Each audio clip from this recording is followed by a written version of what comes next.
জনপ্রতি ৬০০ টাকা দিয়ে এবার ট্রেনে করে চলে গেলাম ঢাকা থেকে সরাসরি কক্সবাজার। আমাদের বাসা থেকে বিমানবন্দর রেলওয়েটার কাছে, তাই সেখানেই প্রথমে চলে গেলাম। তারপর একটা কফি নিয়ে নিলাম, অপেক্ষায় আছি ট্রেন আসার জন্য। বাই দ্য ওয়ে, এই সুন্দর কোট সেটটা আমি নিয়েছিলাম লেডিস কিউ থেকে। এটা অনেক বেশি কমফোর্টেবল এবং বাজেট ফ্রেন্ডলি। আপনারা ঈদের সাইড ড্রেস হিসাবে কিন্তু এরকম ড্রেস নিয়ে নিতে পারেন, কারণ কলেজ, ইউনিভার্সিটি কিংবা অফিসের ক্ষেত্রে এই টাইপের ড্রেস পরে গেলে সারাদিন অনেক কমফোর্টেবলি থাকাও যায়, আর প্রাইসটাও কিন্তু খুবই কম।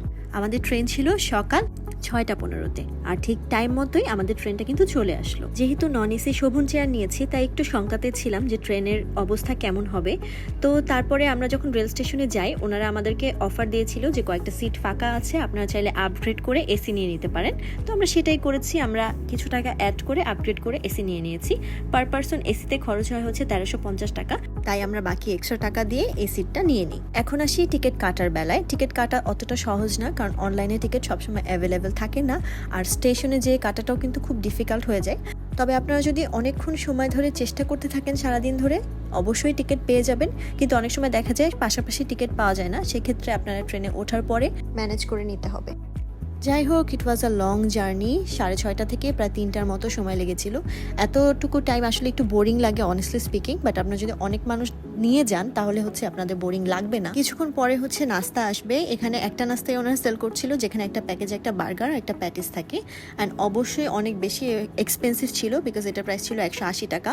আর এখানে মোটেও 180 টাকা দামের জিনিস ছিল না, ধরেন 50-60 টাকার জিনিস যেরকম হয় ওই কোয়ালিটির খাবার ছিল। আর যেহেতু এখানে অপশনস কম আর আপনার ডেফিনেটলি খিদা লাগবে, সো সেক্ষেত্রে আপনার এটা নিতেই হবে, অ্যান্ড আপনারা কোনো মতে এটা খেতে পারেন। আর যেহেতু অতিরিক্ত ভরে ওঠা হয়েছে, তাই মাথাটা একটু ব্যথা করছিল, তাই একটু কফি নিয়ে নিলাম। এখানে বারবার কফি আসে, আর খাবারের তুলনায় কফিটার টেস্ট কিন্তু যথেষ্ট ভালো ছিল। সো এত বড় জার্নিতে গান শুনেছি, মুভি দেখেছি, ঘুমিয়েছি, খাওয়া দাওয়া করেছি, সবকিছুই করা হয়েছে। তবে আমি মনে করি এই জার্নিটা যদি রাতের বেলা হয় তাহলে আরো অনেক ভালো হবে, আরামসে ঘুমাতে ঘুমাতে যেতে পারবেন। এর মধ্যে অলমোস্ট 3-4 ঘন্টা পার হয়ে যায়। একটার দিকে হচ্ছে তারা লাঞ্চ নিয়ে আসে, অ্যান্ড অফকোর্স এই টাইমের মধ্যে আমাদের ক্ষুধা লেগে গিয়েছিল। জার্নি করার সময় এমনিতেও বেশি ক্ষুধা লাগে।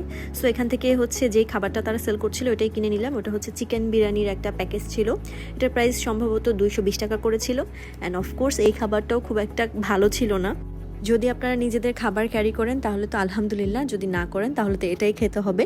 যাই হোক, নাস্তার থেকে এটা বেটার ছিল। ধরেন এটা রেটিং আমি 10-এ 7 দিব, আর নাস্তার রেটিং দিব হচ্ছে 5.5। তো কোনো মতে খেয়ে নিয়েছি, বিকজ খেতে তো হতোই। তারপরে শুরু হলো ঝুম বৃষ্টি। এত এনজয় করছিলাম ওয়েদার এনজয় করতে করতে আবার 1 কাপ চা খেয়ে নিলাম। এভাবে করেই 3টার মতো বেজে গেল। ওভারঅল ফ্যামিলি নিয়ে মুভ করতে চাইলে ট্রেন কিন্তু খুব ভালো একটা অপশন, কারণ একটা মিনিমাম অ্যামাউন্টের মধ্যে আপনার খুব কমফোর্টেবল সিট পাচ্ছেন, ওয়াশরুম থাকে, খাবার থাকে, বোরিং লাগার সুযোগটা একটু কম।